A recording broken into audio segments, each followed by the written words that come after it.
Welcome back, everyone. The reason why I have not, been uploading anything is that is what having a chronic pain from disability will do to you. Makes it really hard to function. So I have just been, it's if I'm not treating my pain, it's really, really difficult to freaking get anything done, like struggling just to maintain. There was a lot that went on. I posted some articles. I have some articles available from today. I was going to see if I could try to make a new song, but for some reason, I'm going to have to find out why, my drum machine isn't working. Don't know why. I'll have to figure that one out.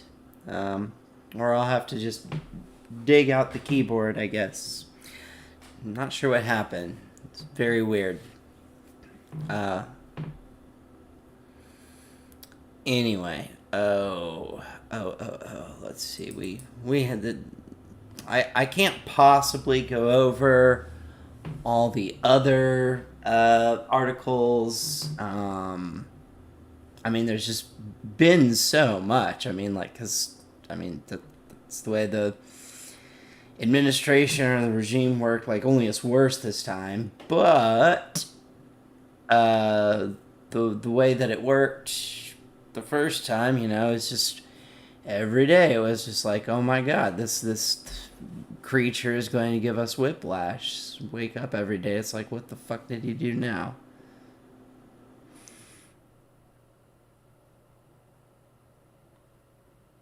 So, I posted a bunch of articles like, oh yeah, I really want to go over that one.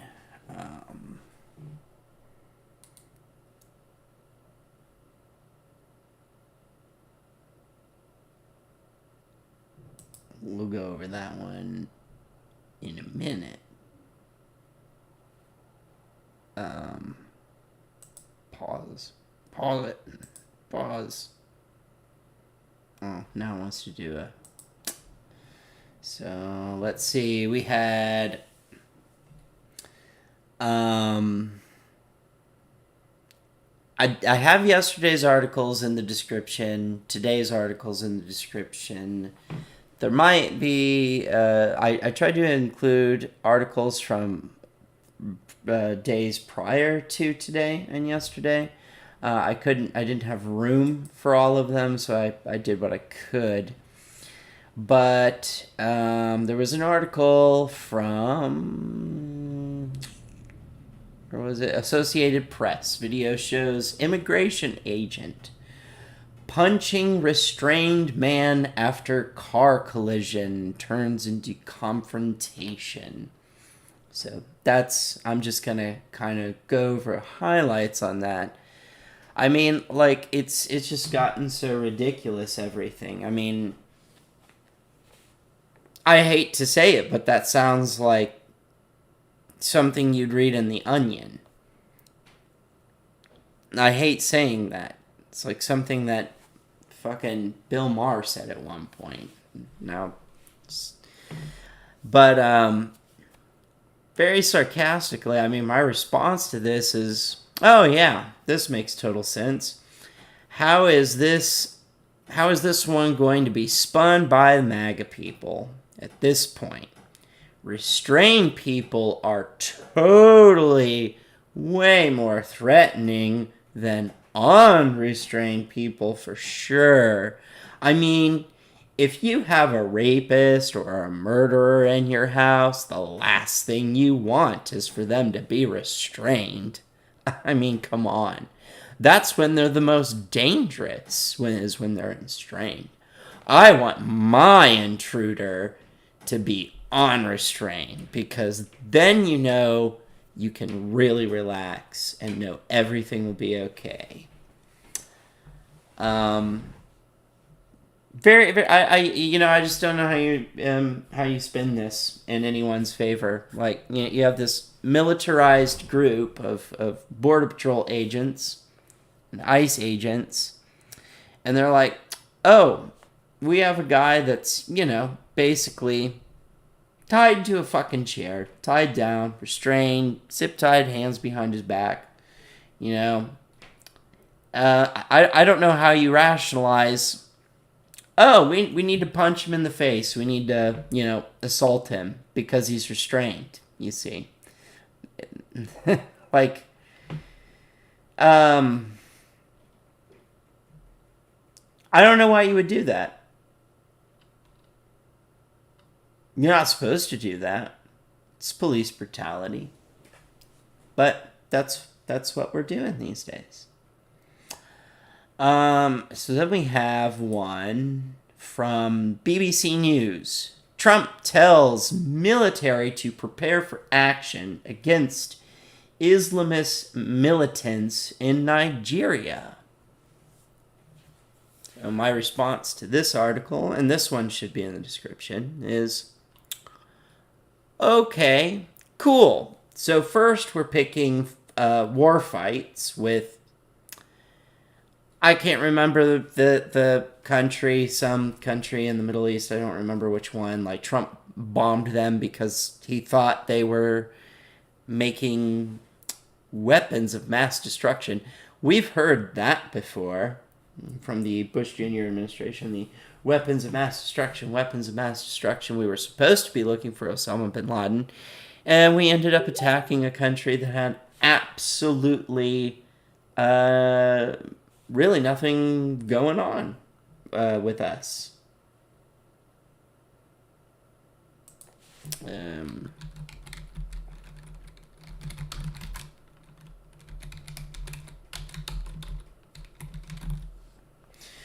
So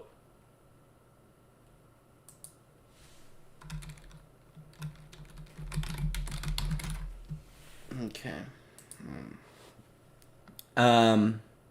So we've heard that song and dance before, but and again in this instance, it's like, where's the evidence that there was? And this was towards the beginning of this time around. So then we've started picking a fight with. I mean, he came in guns a-blazing. He came in going like, oh, we're gonna go after Greenland. We're gonna go after Canada. We're gonna. It's just on and on and on and on. We started bombing boats off the coast of Venezuela, which the boats at this point are pretty much confirmed fact were not drug boats but fishing boats. Now he's wanting to go to war with Nigeria and wanting to get into a dick measuring contest with Putin and nuclear weapons. I don't know if you know about that, but that's something that he's wanting to do. Putin is doing nuclear weapon testing, and the fact is the United States was doing weapons testing long after we had agreed to not do that, and we did it anyway, and we know a lot about. We don't need to do it. The only reason you would do this is just to, like, oh, you're playing with your toys, I'll play with my toys too. Is that this one lady? I don't know. She's like some kind of political historian, the way that she put it. I don't remember what her name is, but I actually really like her. She does a really good job at reporting stuff like in a very concise, matter-of-fact way, and doesn't put slants and tilts and stuff like I do, from a leftist perspective of things. I said, I just can't wait until we are all flash fried by a blast of thermo radiation all over the place because trans women went to the bathroom in the women's room and 2 men got married and kissed in front of some kids, and BIPOC got good paying jobs while white high school dropouts didn't. I mean, a sizable chunk of the U.S. population might die, which is totally antithetical to the so-called quote-unquote family values and that stupid white supremacist conspiracy theory that quote-unquote white replacement, or sometimes they call it genocide.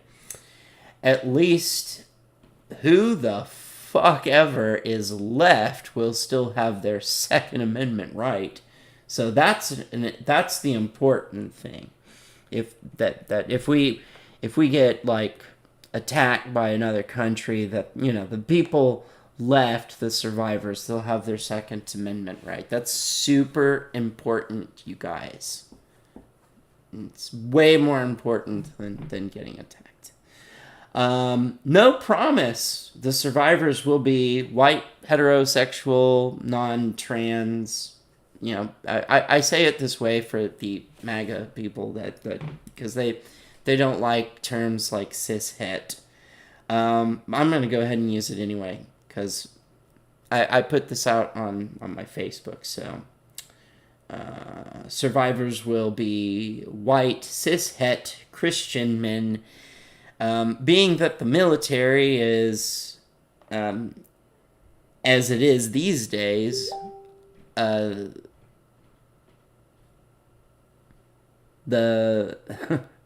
with Pete Hegseth and all the no DEI, so no trans, gay, queer, non-binary, BIPOC people really allowed, because let's be honest, no more DEI is just code for we want to discriminate against marginalized people again.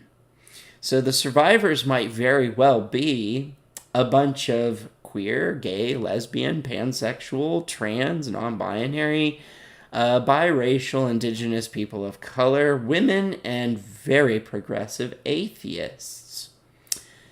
I think I might be fine with this, actually. You know, when I think about, like, all these people, I totally, like, let's live with a bunch of pansexuals and trans and non-binary and gay and BIPOC and women and very progressive atheists, and I mean a society full of these types of people. Like, oh yeah, totally.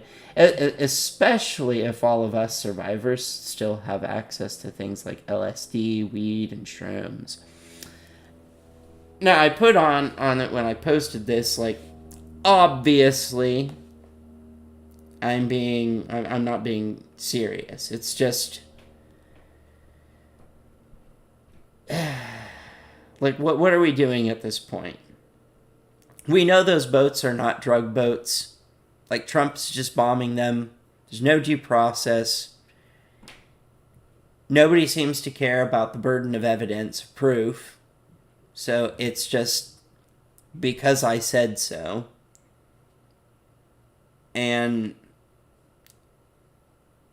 it's so warped. It's amazing that anyone would defend this at this point. Unless they were just outright pro-authoritarianism. And then, let's see, I had from Fortune magazine, from Fortune, United and American Airlines beg Congress to end shutdown ahead of busy holiday season as an air traffic controllers work overtime without pay. Which, I find this really funny. To me, this just seems like a PR stunt. Like,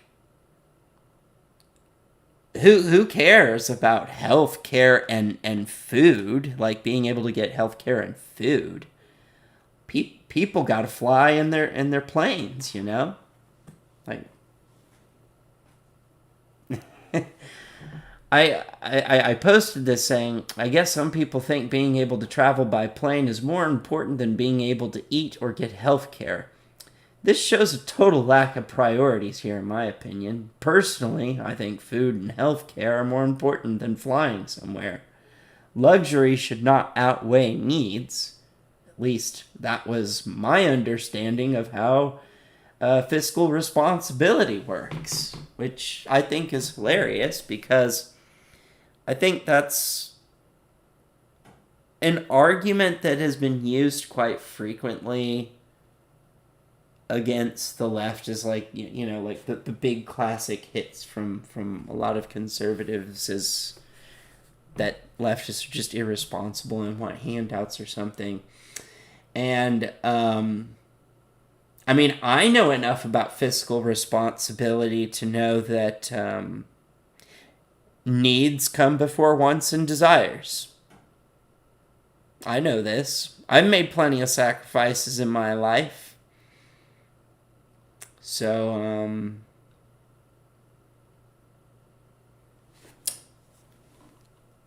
I like I said, to me it just seems like a PR stunt of like you guys, we need the shutdown to end because, like holiday season is coming up and you want to be able to travel, don't you?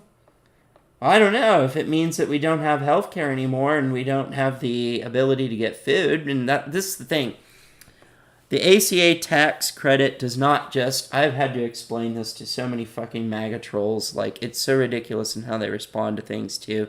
Laugh emoji. I don't know. It's just not in any real response to anything. It's just stupid shit. But trying to explain, like, hey, the ACA tax credit going away will not just make it so people on Medicaid and Medicare are no longer getting Medicaid and Medicare. No. The insurance companies, because you have to keep in mind the ACA thing was not true like universal health care. Universal health care would be like, well, we'd have to start taxing people in income brackets that are not used to being taxed, because I don't know why we started doing that. We didn't used to do that. We used to tax them at reasonable rates, and I do think that they were reasonable. They didn't... The only thing that would propel them to say that they were unreasonable is that they were greedy and they wanted more. But you have to understand something. When a person amasses enough wealth that they can take joyrides into outer space, and that still isn't good enough, then my question becomes, all right, if you're so rich, like you're the richest guy in the whole fucking world, you've got mansions, boats, islands, and you're taking joyrides into outer space, into the stratosphere. If that's not good enough, you're still only paying your employees $11 an hour, which is a perfect example that the whole trickle-down things, let's cut taxes for the rich because, they'll make jobs, they'll pay more money, they'll lower prices, etc. That is a prime example that is not the fucking case, because... what is he doing? He's, just taking joyrides into space. And that's not good enough. Okay, so then the question is, what the fuck is good enough? And I think that's the problem. You have, these primitive aspects of how our brain functions and thinks and stuff. And part of the problem is in the human mind, the grass is always greener on the other side, no matter what. It's always greener. It's never, ever, ever good enough. It's all greed. So it's a prime example of why giving those tax cuts at the top, etc., why it doesn't work. Why, no, the employees don't get pay increases, the prices don't come down, they don't get better benefits, they don't create new jobs, they don't stimulate the local economy and the community. They literally just hoard a bunch of wealth and sit on it. And that wealth doesn't get repopulated back into society. It's as simple as that. Now, this article, I really went off on a tangent. This is USA Today. Trump says his tariffs will help American businesses. So why are they suing? And, man, I should have left a link to Thunderfoot. Thunderfoot has been doing a really good job at debunking Elon Musk and his bullshit with SpaceX and really like all the shit that he's done. So, man, this one really set me off. I'm just going to read exactly what I posted as it is. They are suing because Trump's policies for anyone who has very basic, and I mean extremely basic reasoning skills and an understanding of economics, and we're explaining that his economic policies were and are completely disastrous. We knew before he was elected into office that he was going to completely destroy American farmers. The fact that he reallocated funding for NASA to Elon Musk, who is essentially nothing more than a fraud who is walking away with billions of taxpayer dollars and has delivered absolutely nothing on any of his promises, and why he wanted to gut the Consumer Financial Protection Bureau, aka the CFPB, was because he was going to be investigated and found guilty of said fraud. And he, not done with that, which also fucked over consumers' ability to fight against predatory business practices, giving the average U.S. citizen less legal rights, less legal representation, and less purchasing power. Elon Musk is basically the same as Elizabeth Holmes. He just hasn't been prosecuted yet. Trump's decision to hand NASA's budget over to Musk will cause the U.S. to falter financially and possibly some form of bankruptcy without the actual bankruptcy, because the government does not actually work like a business and has nothing to declare bankruptcy to. We will just end up with a collapsed space program, knocking the U.S. out of future space exploration and experiments moving into the future. Many of us have known this dating all the way back to 2016, that Musk was a fraud, and his rockets, Speedster, Hyperloop, underground roads, EV self-driving semi-truck convoys are completely impossible, and they break the rules and laws of physics, and that he has not actually invented a damn thing. He's just slapped his name on other people's inventions and firing them before they could even complete the project, making all of them ineffectual. And all of this has been subsidized by U.S. taxpayers. And literally everyone should be pissed off about it, regardless of what your political leanings are, unless you are an economic masochist and want to live in a third world country with a collapsing government. And some guy who's walking away as a centibillionaire, now one of the richest guys on the planet, because he stole all of our tax dollars for himself and blew billions more of our tax dollars up on rockets that any engineer or physicist could have told you would never work. And then Musk turns around and says it's because we spend like $1 billion on social welfare programs, which is literally pennies to the dollar compared to the amount of taxpayer money Trump has allowed Musk to blow up or just walked away with.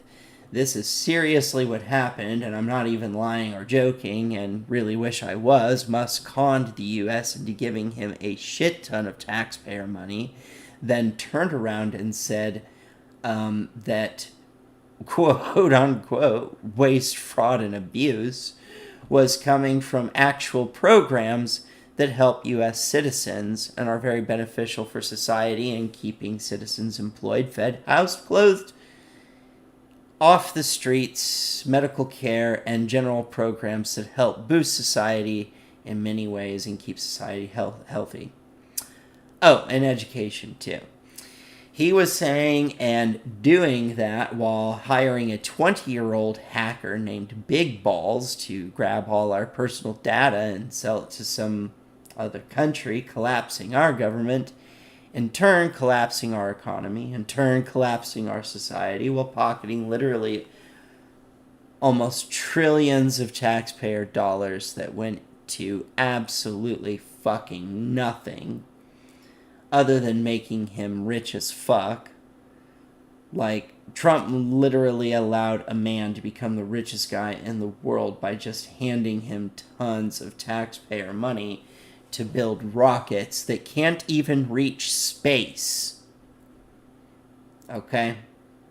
These rockets cannot reach space. The furthest Musk has been able to get anything in one of his rockets was he got a banana.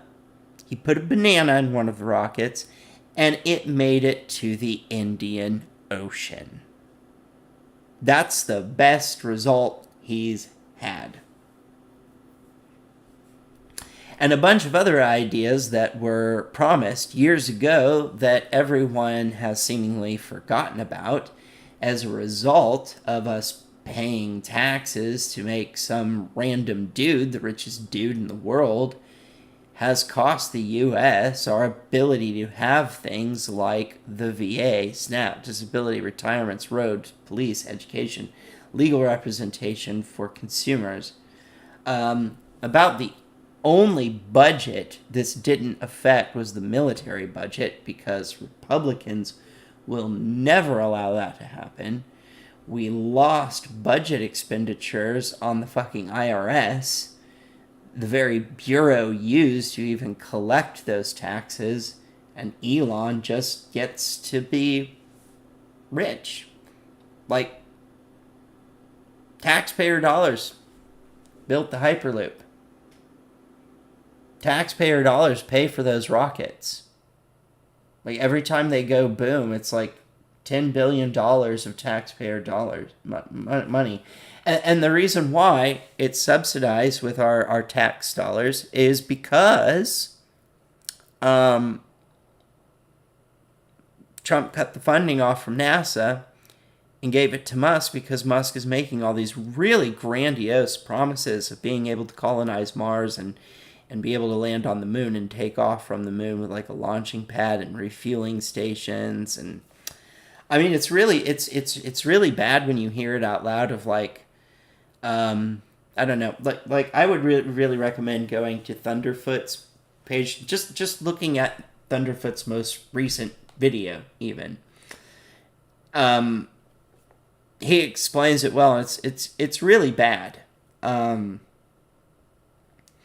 I could go on and on and on about the economic blunders of the Trump regime, but it would take too long. There are many people paying attention who were saying before he even got into office that we already know these economic ideas are terrible, because any country or time where these types of economic policies have been tried before, it has only and always ever led to collapsing not just the government, but the currency, economy, infrastructure, job market, society, and the country itself. And it is these policies, and these policies have never ever done anything other than that. There are other things he has done that he did not talk about on his campaign trail that he has just done while in office that have also been dramatically just awful for the economy, one of which leading U.S. Ranching business into complete ruin.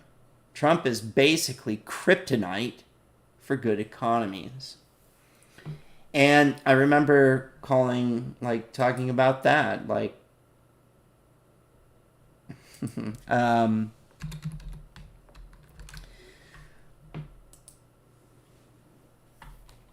saying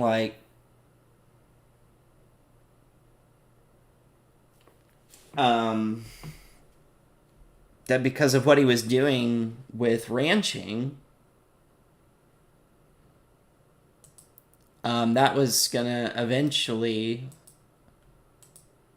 lead to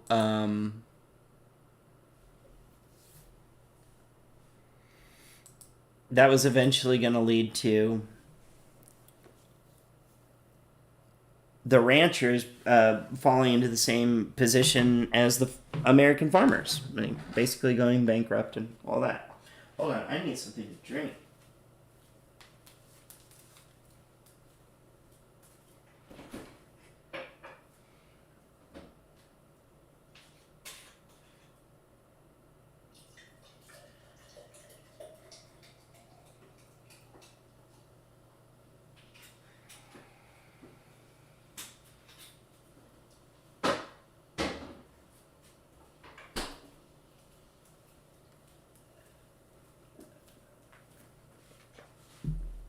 All right. I was reading all this shit. You get parched, like all cotton mouth and shit. So, yeah, and then there's one from ABC News. Most Americans say country is on the wrong track and blame Trump for inflation.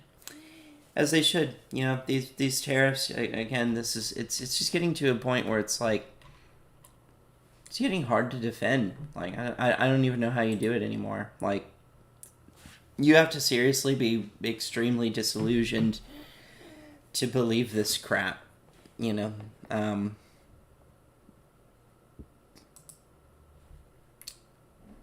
It's gotten bad.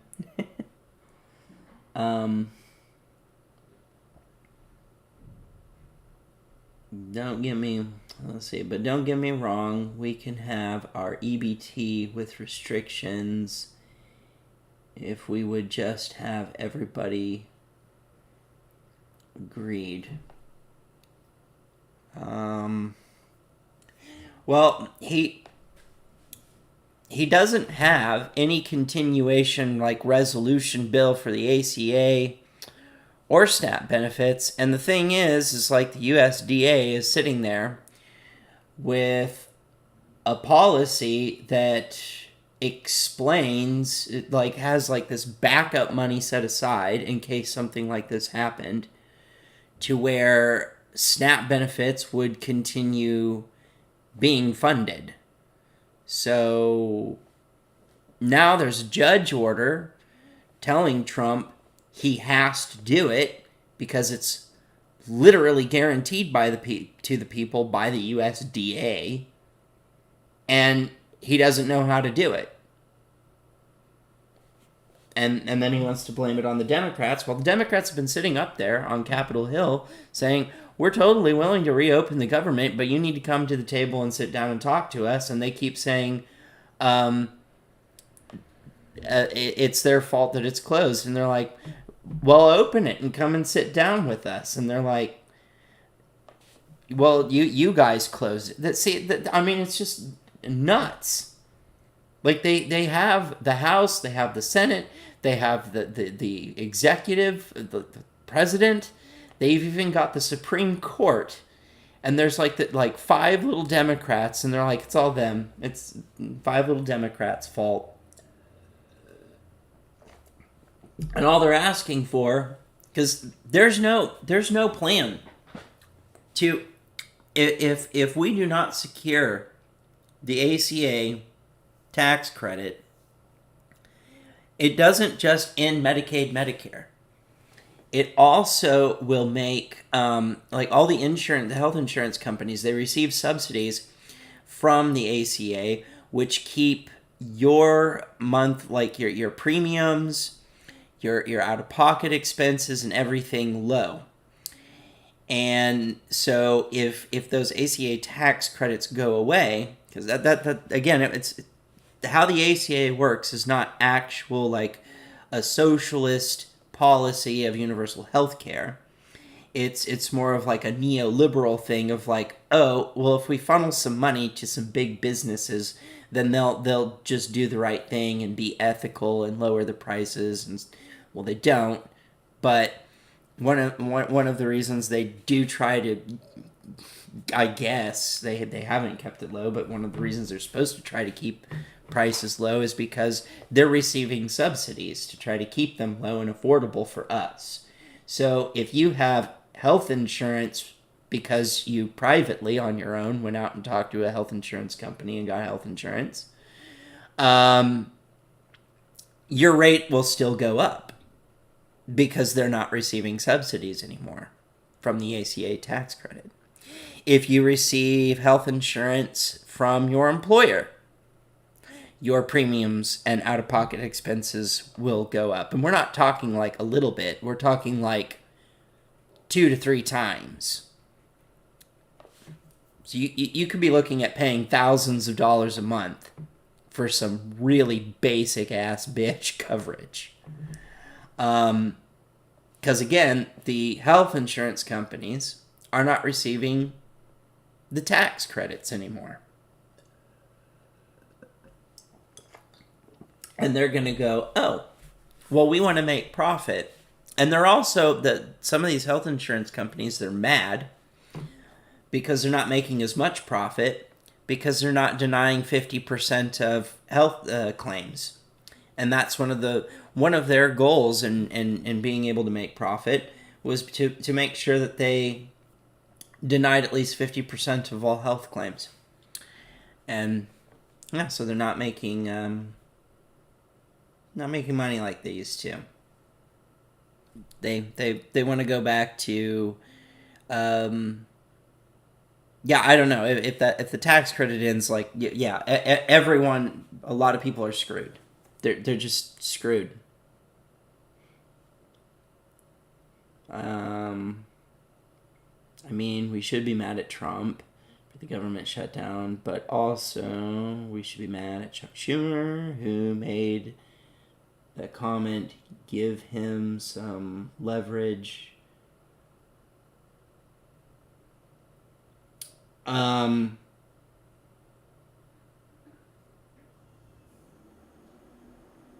Well, I don't know that I can be mad because they're essentially trying to, like,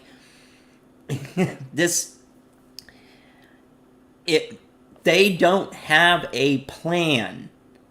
There is nothing available as far as any kind of continuation for healthcare at all.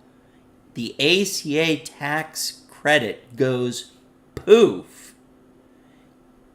I don't know about the retirement medical program. That might still be protected. But I get Medicaid, Medicare mixed up all the time. But the one that isn't for retirement, that's going to be gone. Hospitals are going to close down, particularly rural hospitals. There's already hospitals that in rural areas that have closed down. Other things that are going in hospitals, so hospitals can, because, see, like, people go into hospitals all the time for medical emergencies because you see someone have a heart attack in a store and you call the ambulance. You don't know if they have health insurance or not. You don't know if they can pay for it or not. They go to the ER, they save them, they end up with a giant bill or die, find out they don't have health insurance, they don't have any way to pay for it, anything like that. That's something that the ACA tax credit comes in and covers, as well as mass cremations. We do mass cremations in the United States. We go around and we find these people, the homeless people, maybe people we can't identify, we don't know who they are, and you can't identify them, you can't find next of kin. We just mass cremate them.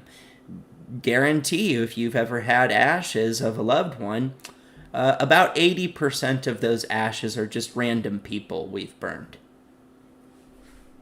Can almost guarantee you. Some of the states have a little bit harsher laws on that to make sure that 80% of the ashes are your actual loved one, but most don't. So 80% of those ashes are probably just random people they can't identify that they found on the street and mass cremated them. And then they cremate your loved one and then just scoop the ashes, put it in a bag. Here's your loved one. I find this to be very, very ineffective. I think it's ridiculous. I mean, like, I don't know why we designed a system where it's like you can't put your death off. You know, you're gonna have to die. But we've created a system where it's like dead people are expected to pay their bill. That's pretty wild. I mean, it's something you have to do. It's something I think society should be adjusted to, in that regardless of whatever your class is, like it does not matter. Everyone is going to die. And we have nothing outside of a capitalist model to deal with that. Well, we do. One of the things we use is ACA tax credit. That is why America spends more tax dollars on health care than countries with actual socialist healthcare policies where they pay taxes and you can just walk into a doctor's office or hospital and get treated, and you don't walk out with a bill because you pool all the money from all the working citizens and everything. You know, let's say, to keep the number simple, your medical emergency costs $500, but you have all these young 20-year-olds that have no medical emergencies at all.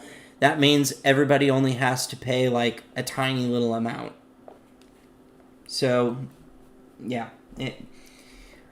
I don't want to explain that kind of math. I'm not here to give math lectures. But it actually works out spread across the entire population. You end up being able to take care of people that have very, very expensive medical needs, and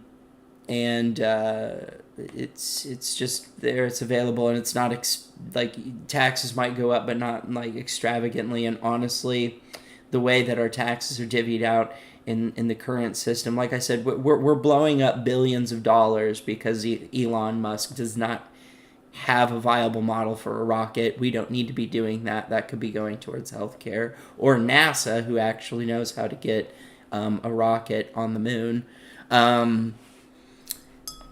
That's a lot of problem. So another thing that's closing down in the hospitals is maternity wards.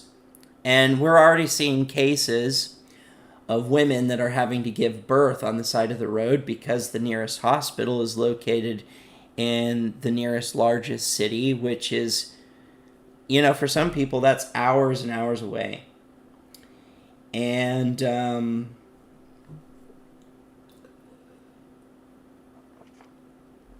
the danger in that is that there is a potential mortality rate that can happen when giving birth, especially not in a medical environment. And I think you're just going to defend a capitalist model no matter what. I think we could put tons and tons and tons of evidence in front of you that show that, like, a democratic socialist model towards healthcare is far more effective, and I don't think you would care.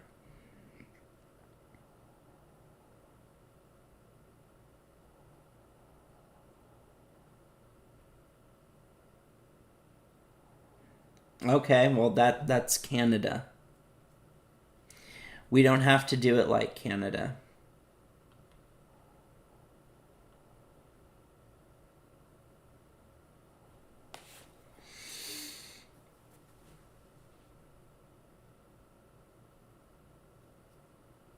And I mean, I don't know I don't know what you're talking. Hold on.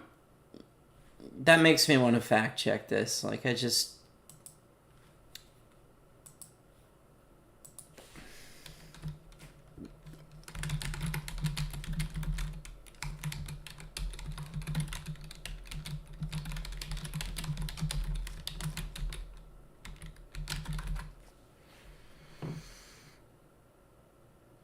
It says a tetanus shot is free. And the most that anyone would ever pay for a tetanus shot, if you did have to pay for it in Canada, is $12. So, no.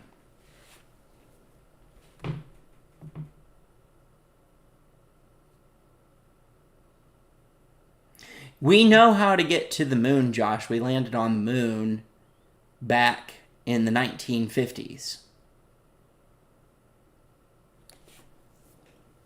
Elon Musk is not going to get us to the moon. He's just not. He isn't. I mean, you should go look at, you hear Thunderfoot out, go to Thunderfoot's channel and just look at his most recent video. Just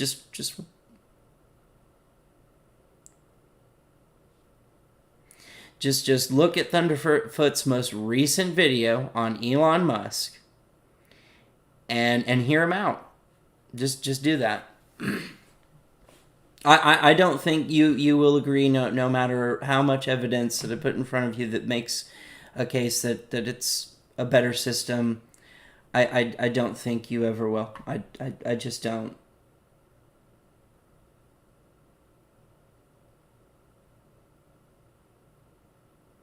That's fantastic. I definitely know people disagree with me about it. That's why we don't have it in the United States. And literally, we're like the only country that doesn't at this point.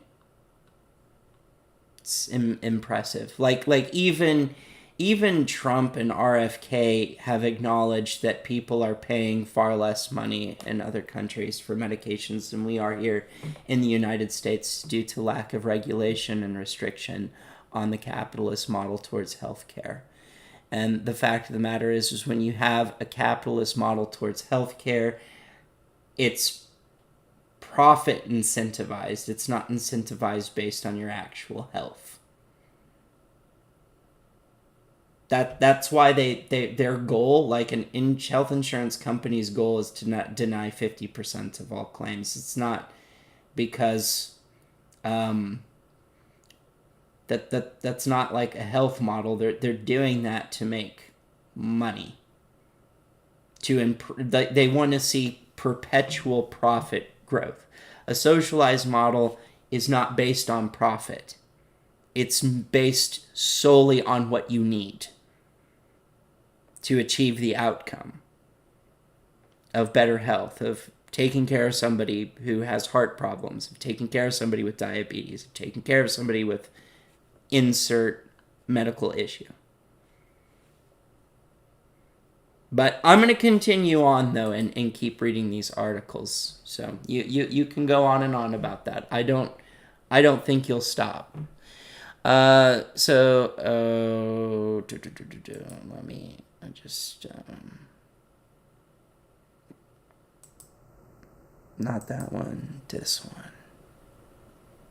And I don't feel like being on video today, so I'm just going to do that.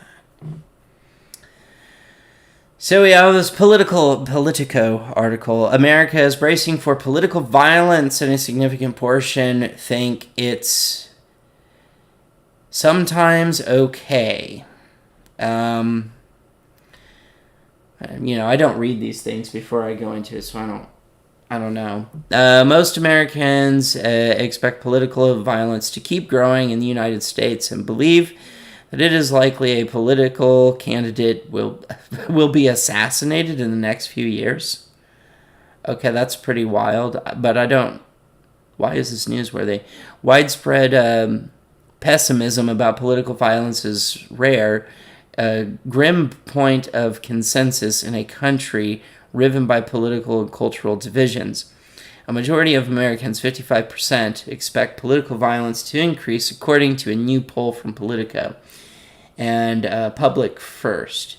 The figure underscores just how much the spat of attacks from the assassination of Charlie Kirk earlier this year to the attempts on Trump. It's a view held by majorities majorities of Americans all across lines like gender, age, party affiliation, and level of education, though Democrats and older voters express particular concerns. Perhaps most troubling, a significant minority of the population, 24%, believes that there are some instances where violence is justified. Well, I mean, if it's in self-defense, I mean, isn't that justified?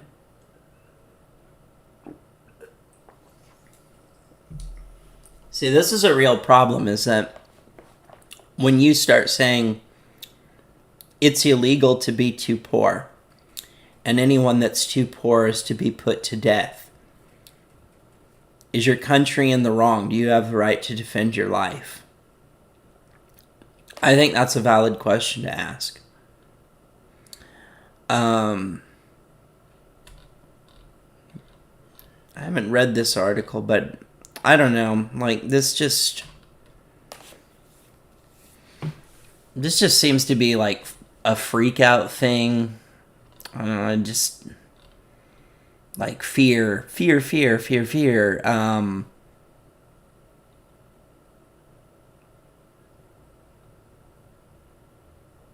I mean,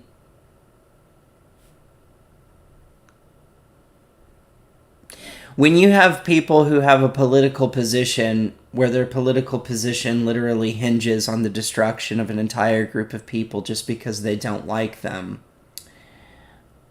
that's problematic. That's not the sign of a healthy society. And the thing is like, does that group of people have the right to defend themselves? Like,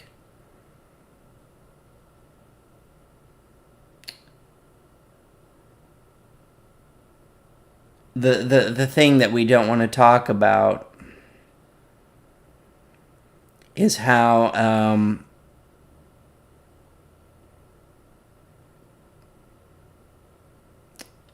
marginalized groups have been experiencing more and more radical rhetoric and hate-filled shit towards them of late than previously. It's gotten really bad.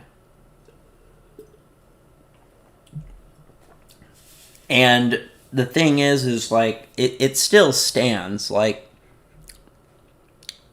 the statistics are just not there. I mean, they're not on. That it's pretty clear. Radical left violence is this teeny tiny itty bitty number, and the evidence is just overwhelming. The largest amount of political violence is being done by the far right.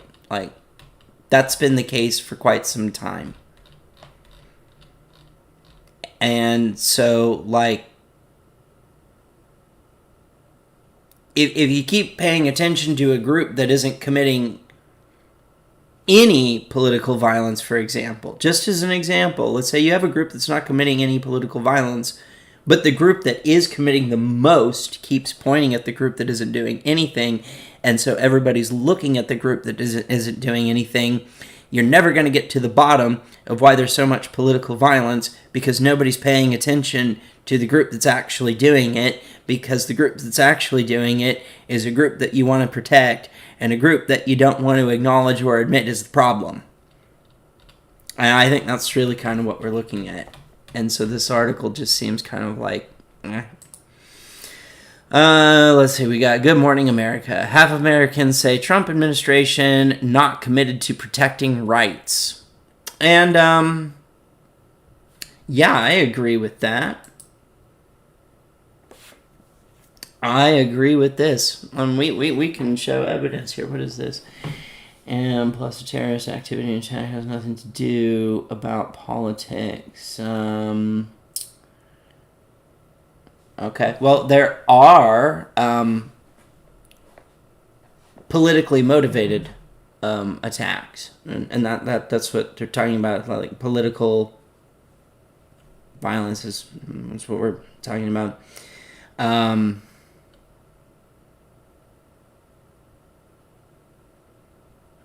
I mean, you are right. There are terrorist attacks that have nothing to do with politics. And there is also assassinations that have nothing to do with politics.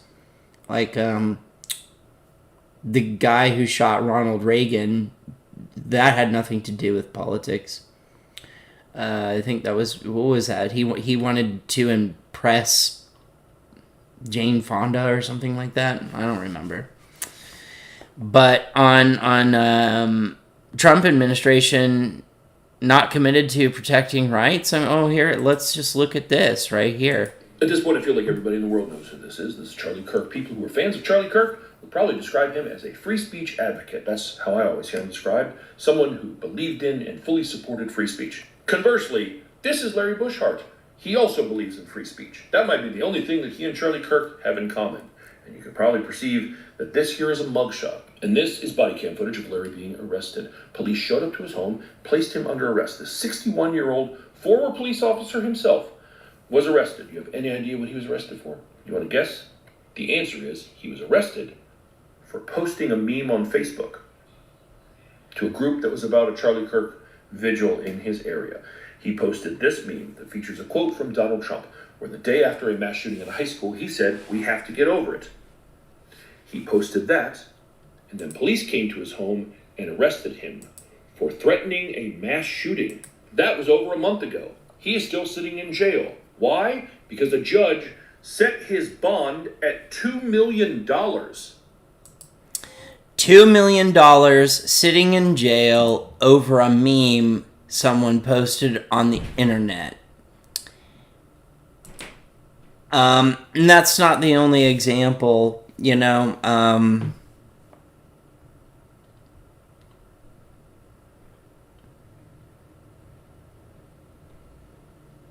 So, we got a little chart here. That's cool. So, we've got even more stuff. Okay.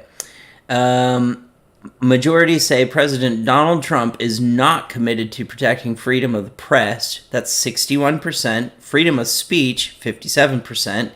A fair criminal justice system. This is another one. Where's due process? Why are we just blowing boats up? Why are we not being presented with evidence that they're actually carrying drugs? Which the boats are not even, they would not be able to even get to America. They don't have the ability to.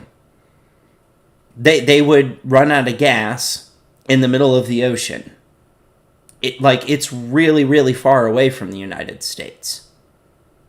There's even survivors now. There's people who've lived through it, and the U.S. government has paid them off to stay quiet because I think they don't want people finding out. We've just been blowing up random boats, fishing boats with just normal civilians from Venezuela in them that were just minding their own business. And I mean, can you imagine that? Can you imagine you're out on a boat and let's say a plane from China just flies over your head and blows your boat up and murders your family. And then China just comes around and goes oh, they were trying to smuggle weapons into our country. I mean, this is insane. And then there's a ton of people who have been ascertained by ICE and the Border Patrol, absolutely no warrant, no trial, no innocent till proven guilty, due process, dead. Our democracy is slipping.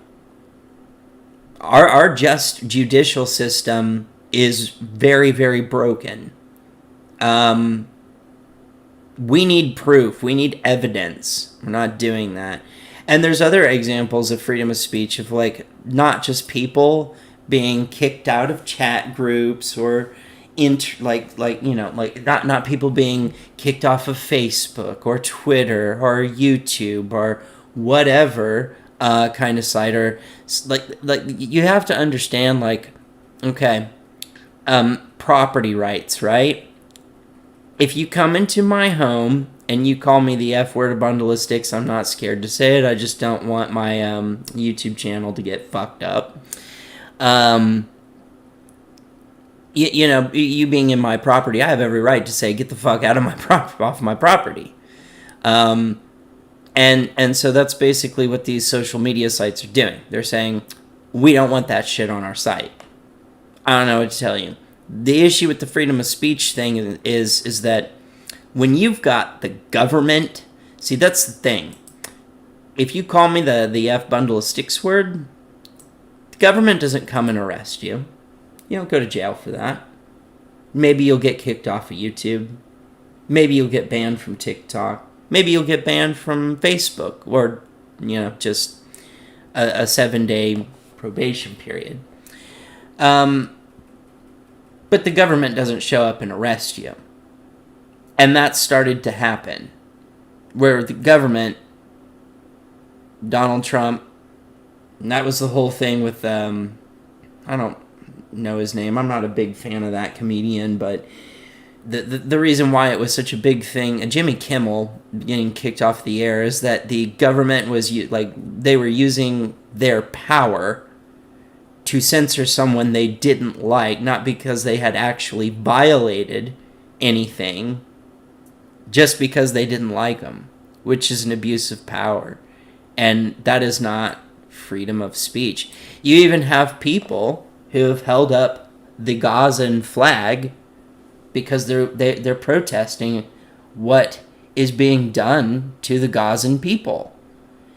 And here in America, you should have every right to voice your opinion on that. And if you are getting arrested for doing that, for holding up a free Gaza flag, that's like arrested, put in jail. That's not freedom of speech. We've lost the freedom of speech. We've lost due process. Let's see. Free and fair elections. I know a lot of people are very, very concerned about this. The gerrymandering. Oh, the midterms are coming up. We got a gerrymander. They're gerrymandering in Missouri. They're gerrymandering in Kansas. They're gerrymandering in Texas. They're gerrymandering in some other state. And, like, in the area that I live in Kansas, it's a giant blue dot. And they are wanting a giant blue dot to be forced,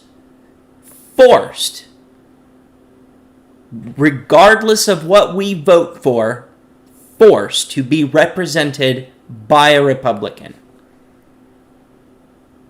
You got a bunch of left-wingers that vote left-wing or moderate centrist, sort of neoliberal, liberal. Regardless, you know, that tends to be like, if you're left, you tend to vote Democrat. And they want that area because cities typically vote that way because we've got a lot of very, very large corporations that are crushing us.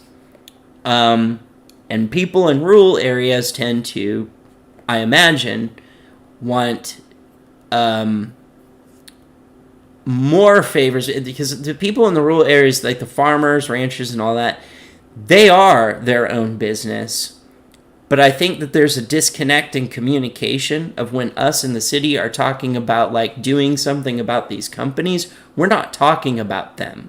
We're talking about, like, Pepsi or something, or CLK, or Gray Star Communities, or Palantirs, you know, these BlackRock, these companies that are coming in and buying up like 90% of properties where they have monopolies, and then they just boost the cost of, like, they cause the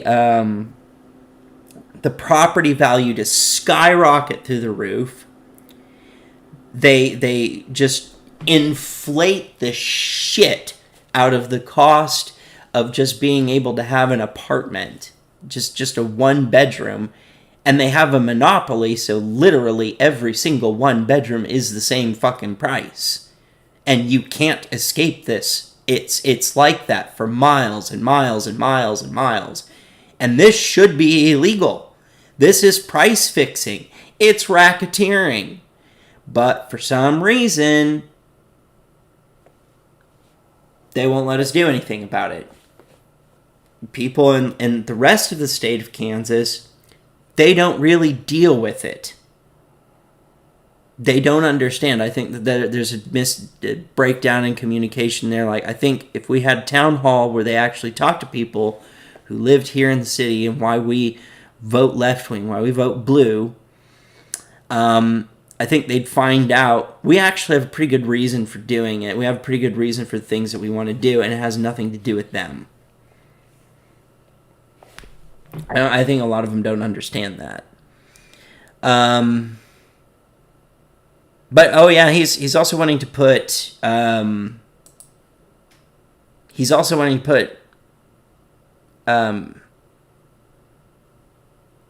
like militarized groups of people on the streets during election day too, which could really disrupt how elections. That's the other thing that people are worried about. So this is a poll they took. 56% of the people they polled said they are concerned that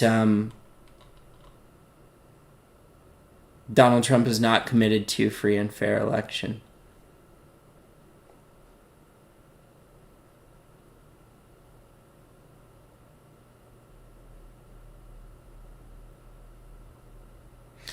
About half say he is not committed to protecting freedom of religion, which, if you're creating laws based on Christian doctrine, then that is correct. There's supposed to be separation of church and state. We shouldn't be creating laws based on religious ideology. And even if we were, there's over 1,000 different sects of Christianity, and they can't agree with each other. So which version of Christianity are we going to go off of? Anyone? No? Yeah. And a lot of this is crazy. Like some of the biggest defenders of freedom of religion are atheists. So, like, if the religion starts saying laws should be based off the religion, the state can also come back around and say, okay, maybe this particular church, which is different than the Christianity that we base the laws off after, the government can start engaging in policing those. And then doing things like saying, oh, being an atheist is illegal. Being Jewish is illegal. Being Islamist is illegal. Being pagan is illegal. They can do this stuff. That's why this needs to be separated. A 73% majority, though, say he is committed to protecting freedom to own firearms. I honestly don't think he gives a shit one way or another. And I mean, like, I personally don't. I'm not after your firearms. I'm not one of those types of leftists. Like, right now, there's a lot of trans people who are arming up. And I don't blame them. All the haters out there, there's a lot of fucking haters. A lot of people that hate them. Like, I don't blame them for arming up and trying to defend themselves. I don't blame them at all. And then let's see, I have this article. Trump administration says SNAP will be partially funded in November. And that is because a judge ruled and said that he had to. And he's like, I don't know how. So maybe he's getting coaching on that. Let's see what this thing has to say. Breaking news just into the newsroom. President Donald Trump's administration will partially fund SNAP. This comes after judges ruled for them to keep the food aid program running. The U.S. Department of Agriculture had planned to freeze payments to the Supplemental Nutrition Assistance Program, SNAP, starting November 1st because it said it could no longer keep funding it due to the government shutdown.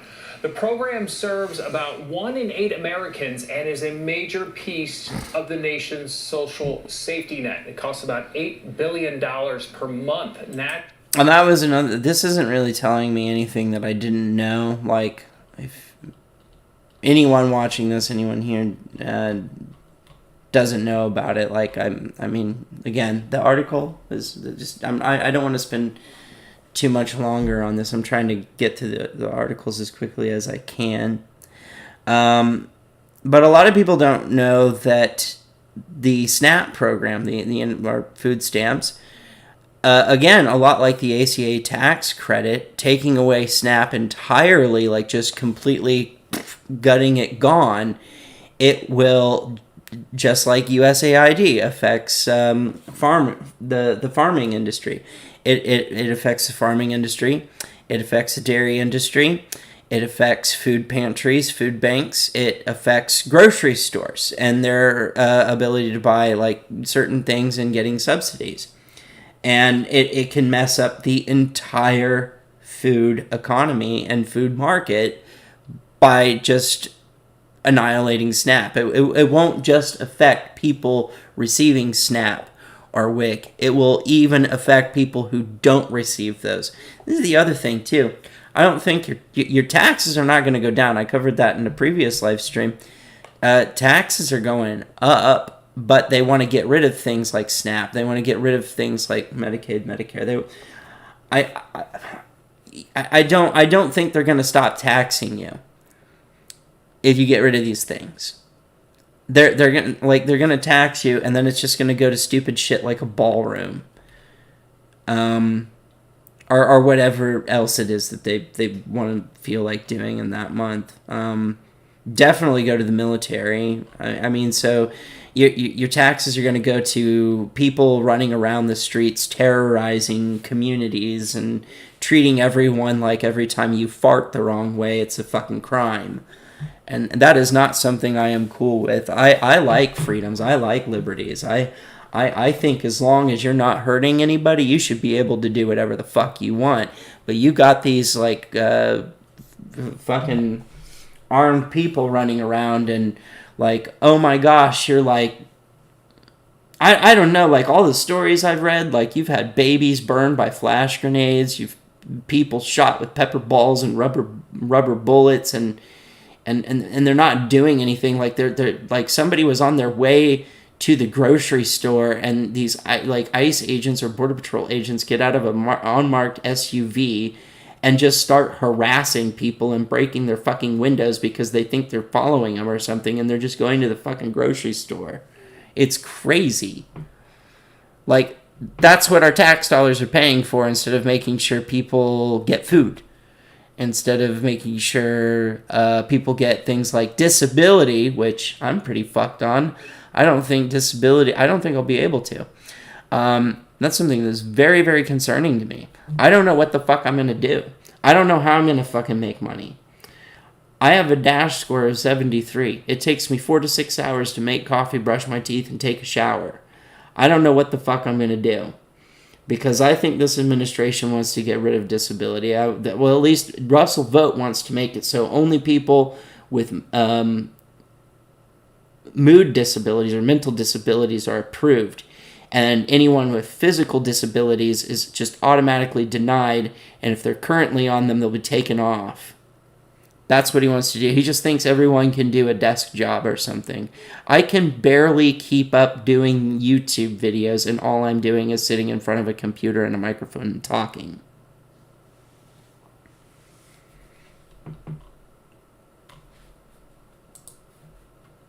Okay. This is not a serious article. I was like, huh? This also has to do with the free speech thing. President Trump slams late night. Seth Meyers says, host mocking him on show is probably illegal. So mocking people is illegal now, is it?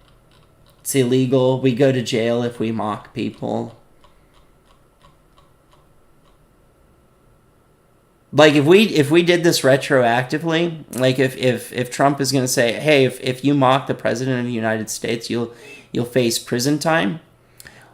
If we went back like in time and applied that law, Trump would go to jail for mocking Obama and Biden. Double whammy there.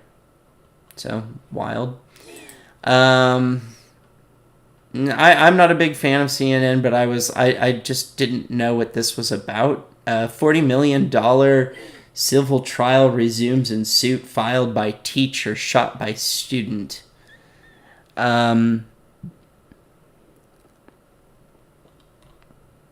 Because I am getting so parched, I am going to use this.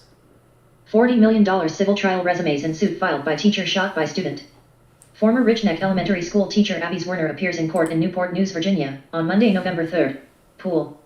Jurors returned Monday morning for more testimony in a $40 million lawsuit filed by a former Virginia elementary school teacher shot in her classroom by a 6-year-old student with a history of disciplinary problems. The jury first heard from Dr. Lee Hagan, an expert witness for the defendant, former assistant principal Ebony Parker, who is accused of ignoring red flags that might have averted the 2023 shooting. Lawyers for the teacher, Abby Werner, rested their case last week. The civil trial could set a precedent for holding school officials accountable for gun violence on campus and comes ahead of Parker's criminal trial next month on 8 counts of felony child neglect. Parker argues she had no duty to intervene. Parker, who resigned 2 weeks after the shooting, argues she is not responsible for the student harming his teacher and had no legal duty to intervene. Damages are not warranted, Parker argues, because Werner has moved on with her life. Advertisement. Hagan, a board-certified forensic and clinical psychologist, testified Monday he reviewed extensive records to assess whether proper forensic standards were followed in forming mental health opinions for the court, though he did not personally evaluate Werner or offer opinions on her diagnosis or liability. He testified a mental health expert's opinion is enhanced when they look at all of the information. There is a responsibility that you have the full movie of the person's life, rather than a snapshot, he said. Parker's lawyers pressed Werner and other witnesses last week about claims the shooting left the former teacher afraid to go out in public, citing Instagram messages about her attending a Taylor Swift Eras Tour concert. Advertisement. They also sought during cross-examination to undermine claims Werner is physically hindered by her wounds, asking her how she managed to attend and graduate from cosmetology school since leaving teaching after the incident. Werner's pain and suffering have been the focus of the trial so far, and Parker's defense team this week is expected to continue to press Werner on whether there was more she could have done between learning of the possible gun threat and when she was shot. Former Richneck Elementary School Assistant Principal Ebony Parker appears in court in Newport News, Virginia, on Monday. Pool. Werner's lawsuit alleges Parker ignored warnings from teachers and staff that students had seen the firearm and the student had removed an object that was likely a firearm from his backpack before it was searched. Poor decisions led to the avoidable shooting, a grand jury report found last April. Teacher said she thought she was going to die. Werner on Thursday testified she thought her wounds were dire. Advertisement. I thought I was dying. I thought I had died, the former first-grade teacher said as she recounted being shot in the hand and chest while sitting at a reading table in her classroom at... What?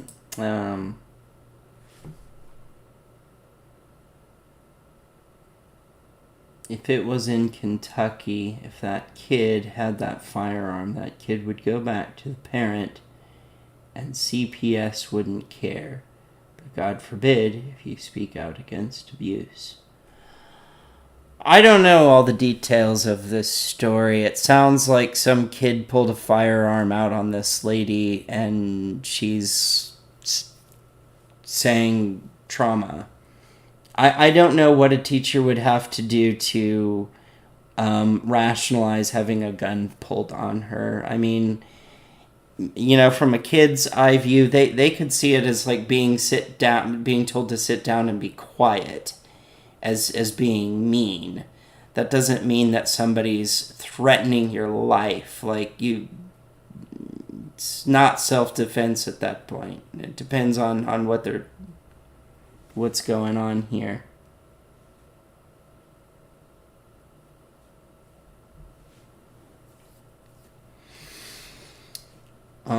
I think, I don't know. There's more to this. So the other thing that is a big concern to me, and why on this not this. This, as far as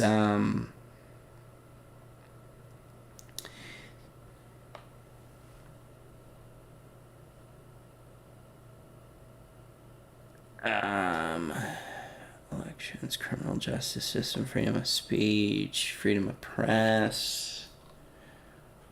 So like I don't think Trump is like the entire like, so this is a concern like in this era we lived in. Like I am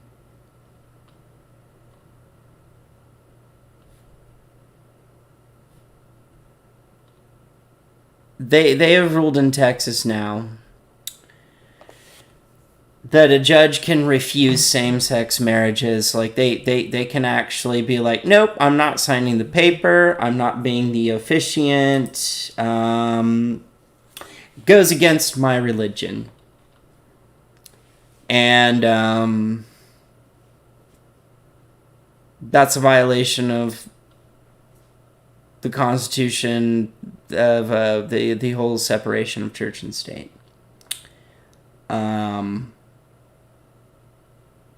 You know, there is a difference. Like it look, I think we understand the difference between tolerance and acceptance. But this is just intolerant.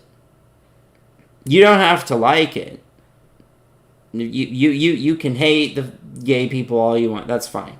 Don't like us. That's fine. Don't come to our weddings. Don't be around us if you don't like us. But when you get to a point where you're denying rights, that's a problem. And this is becoming like I've been out of the closet and old enough now to see a time period where I had to be cautious of who I told. Like I literally, when I was young, I remember asking people, what do you think of gay people? And the reason I asked them that was not because like, if they would be like, ew, no, I don't like them. It's not like, oh, I'm going to try to cancel them, or, oh, I'm going to yell at them. No. It was for my own protection. Because if they came out and they said nasty things about gay people, I'd be like, no, I don't like them. And I've heard plenty of things in my lifetime, trust me. That was basically a signal to me of like, okay, I will probably never hang out with this person again. And if I do, I will not tell them that I am gay because physically I am not safe. I am in harm's way. And then there was this brief period of time where it was like I could say, here's my husband, and not have to ask that question. Maybe they'd be against it and they'd be like, well, I don't agree with that, and walk away, and that's fine. It's this very brief moment in time where it's like, wow, we can, just kind of kick back and people who don't like it fuck off and mind their own business, and then, we have our little friend circle that, they're totally cool with it. And now we're moving back into the period, and I'm catching myself in this, and there's laws, like there's actual like laws and regulation that happened in the beginning of the year that Trump signed an executive order that made it so that like anyone who's LGBTQIA plus, your medical records are available to local and federal law enforcement agencies, which is something that used to be a thing back in the day. There's this sort of what is it called? Surveillance of LGBTQ people. Now, back in the day, when it came to medical stuff, you did not want to tell your doctor you were gay. And the reason why, back in the day, you did that is because if you got any kind of STD, and it didn't have to be HIV, it could be any kind, even one that could be cured. If your insurance company, if your doctor put that on your record that you were gay, your insurance company would not cover it because you were considered high risk or something. It's kind of like if you're a cigarette smoker and you get cancer. That's how they treated it. So you didn't want to tell, like, you basically have some version or form of economic discrimination where, like, insurance wouldn't cover you or doctors wouldn't treat you and stuff like that. So you didn't want to tell your doctor unless you knew they were okay with gay people, that they weren't just tolerant but accepting. Because back then there really wasn't much to protect you from discrimination and gay bashing. There was a lot of gay bashing then. I've actually have known several people who have died from gay bashing, and the police didn't do anything. And I feel like I'm catching myself going back into that, where it's kind of like I have to ask people again, how do you feel about gay people before interacting with them? And what I'm doing is I am assessing, am I safe? There are like 7 states that are trying to do this kind of crap. And they're looking for a way, like the governors, senators, they've been very explicit about this, that they want to find a way, something to bring to the Supreme Court so that they can try to overturn Obergefell v. Hodges. Which would be really detrimental for me, being disabled and a gay man, being that my husband would no longer be able to be the head of household. I would no longer have access to his health insurance. I would be kicked off of that. And he would not get the tax benefits that he needs of taking care of a grown adult who's disabled and can't work. Poof, gone, on top of not being able to get disability on that. And then who knows where we're going to go from there. Are they going to make it illegal? Are we going to do that again? There's over 500, last I checked, over 500 men have been arrested in New York because cops have gone on to Grindr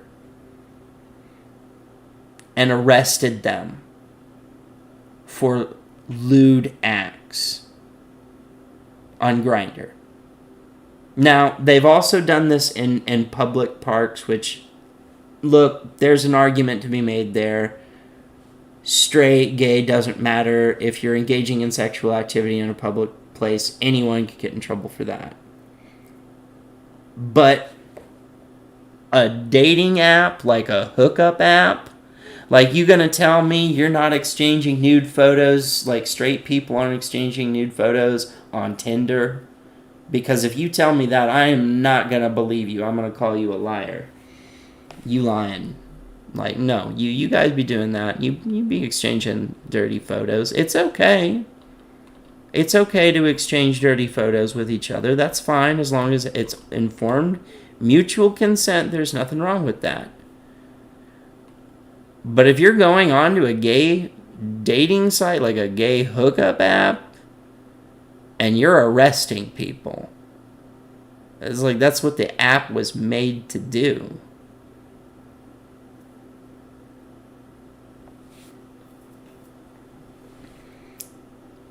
So, yeah, that's happening. Like, gay people are being arrested. And then you got Texas doing this, saying, oh, we don't have to sign marriage licenses. Nope. And then they want to try to find a way to push it up to the Supreme Court and overturn Obergefell v. Hodges. And then to make us, like, actually make it illegal for us to live under the same roof, then they would have to try to work on overturning Lawrence v. Texas. And here is the Texas Tribune article about it. Texas judges won't face sanctions for turning down same-sex weddings on religious grounds. And how this started off is there was like a judge that didn't want to because of their religious beliefs, but they would point the gay couple towards a judge who would be the officiant for them. And now they're just saying like, oh no, now you just don't do it.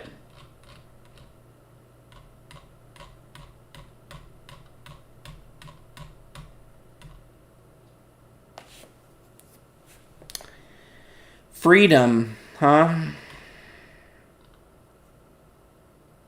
Not if you're gay, not if you're disabled, not if you're a lot of things. Blah. It's depressing. It's really depressing. Like I said, all this is in the description if you want to go read it. I'm getting tired, so I'm trying to wrap up here. And then there's this that I found today. I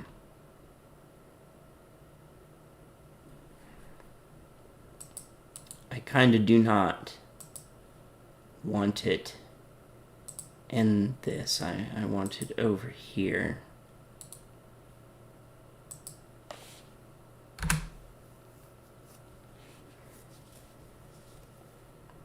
Here we go. This is interesting.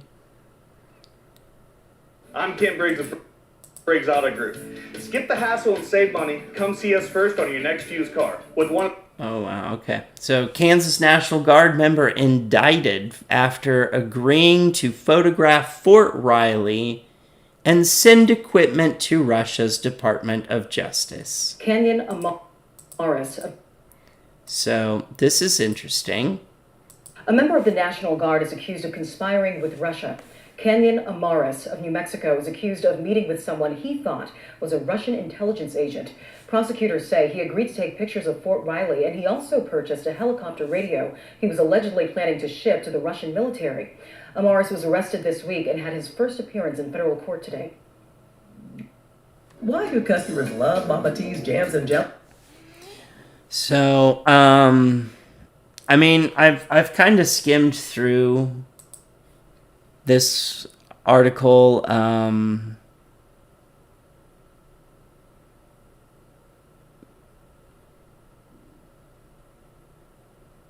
And so far, there's not a whole lot more information coming out about it.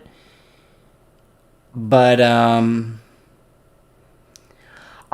just curious as to why anyone would think that this is patriotic or nationalistic to give information to Russia about our military.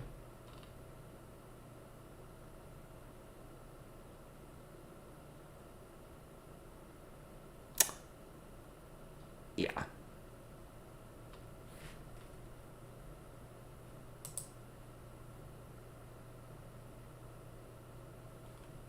Yeah, I know. Well, I mean, it's suspected that Big Balls, the guy that Musk hired to go, like, they collected a shit ton of personal data on American citizens, and we don't know what they did with it, but a lot of people suspect that it was sold to Russia, like, because make money off of it with, I mean, you got con artists and stuff that use this type of information to target people and stuff like that. It's, I don't know, it's crazy.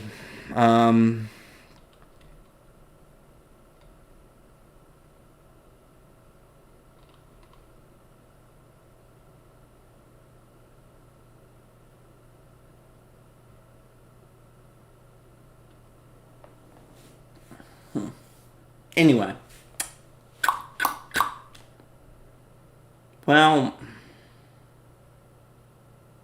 I really wish that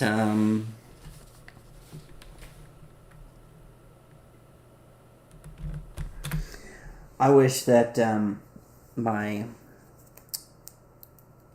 digital drum machine was working, but for some reason it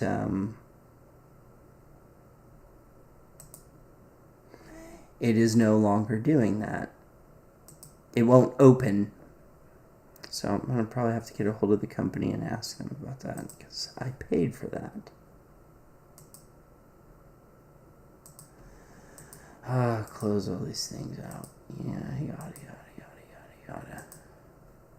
I feel exhausted. Something that happens when you become a chronic pain patient. Oh my gosh, you just get so exhausted so easily from doing absolutely nothing. I can't. I can't.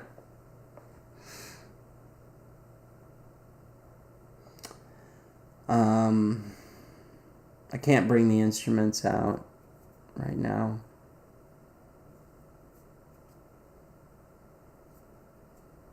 Especially the keyboard. I can't lift that thing. I can't.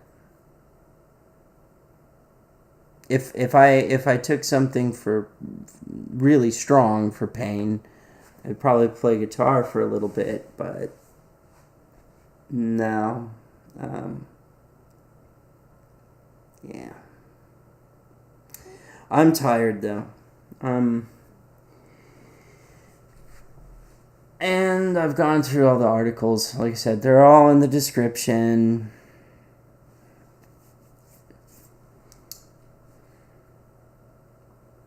All that good stuff. Like, share, subscribe, and comment. And sorry, I mean, like, I can do an outro. I suppose I can do an outro from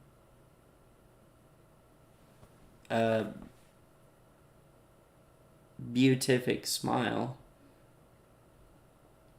I'll do that. Because I'm signing out for the day. I'm exhausted. I'm pooped. I haven't even taken a shower yet. I've been up since 6 in the morning, and all I've managed to accomplish is making coffee, brushing my teeth, and setting this up. I still need to take a shower. And I'm already wiped out from doing this, and figure out why my digital drum machine won't open, which is really annoying. It annoys me.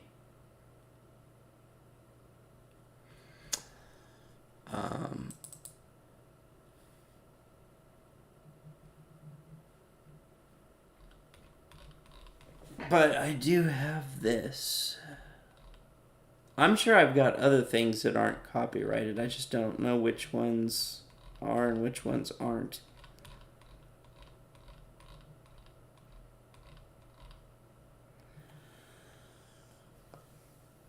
Alright,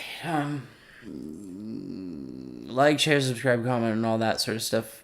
And enjoy Beatific Smile. Song called In the Winter by Beatific Smile.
You've already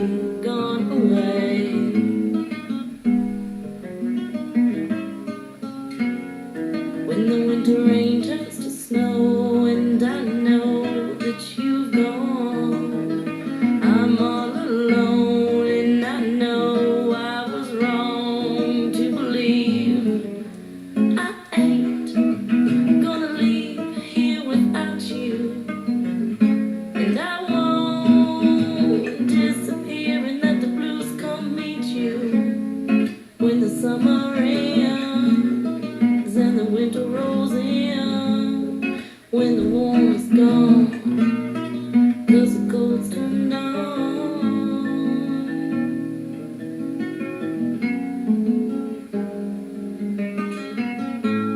When it's gray, then is when I need to hear you say that you stay, but you've already gone away.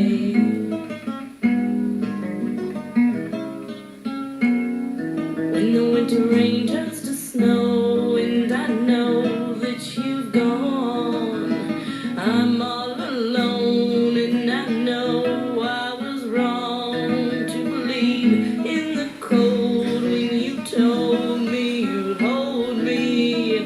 I can't look forward to be in the winter when the days are shorter 'cause the sun is far away. I remember how the summer heard you say,